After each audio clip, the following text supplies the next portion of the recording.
Hello everyone, welcome back to my channel. Today we will discuss crucial part of English grammar, that is modal verbs.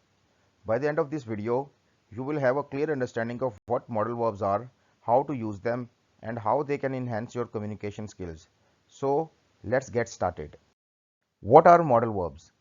Modal verbs are auxiliary verbs that express necessity, possibility, permission, ability or other conditions.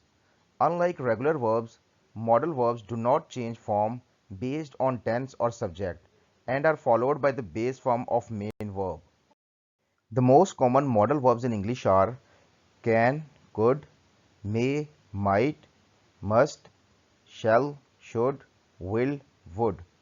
Each of these modal verbs serves different functions, and understanding their usage can greatly improve your ability to communicate nuances in English.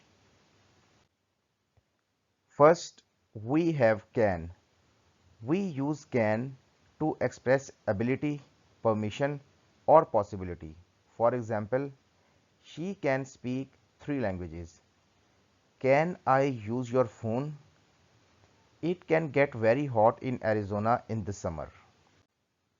Next is could. Could is used to express past ability, polite requests or permission, and possibility. For example, when I was younger, I could run very fast. Could you pass the salt, please? It could rain later today. May. May is used for permission and possibility, and it sounds more formal than can. For instance, may I leave the table? We may go to the beach this weekend if weather is very nice. Might. Might expresses a lesser possibility than may. For example, he might come to the party, but it's not certain. Must. Must is used for necessity or strong obligation and logical deductions. For example, you must wear a seat belt while driving. She must be at work. Her car is not here. Shall. Shall is more formal and is used to express future actions or make suggestions or offers. For example, I shall return by 5 a.m. Shall we go for a walk? Should. Should is used to give advice or express obligation or duty. For example, you should eat more vegetables. Students should submit their assignments on time. Will. Will is used to express future actions, predictions, and to make promises or offers. For example, I will visit you tomorrow. I will help you with your homework. Would.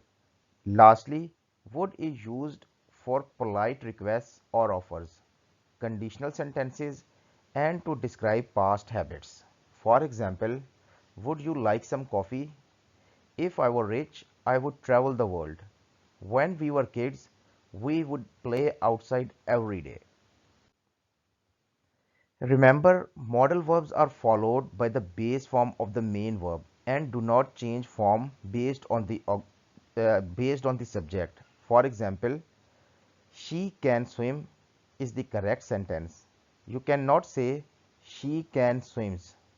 For negative sentences, add not after the modal verb. For example, she should not go. It is the correct sentence. And she do should not go is the incorrect.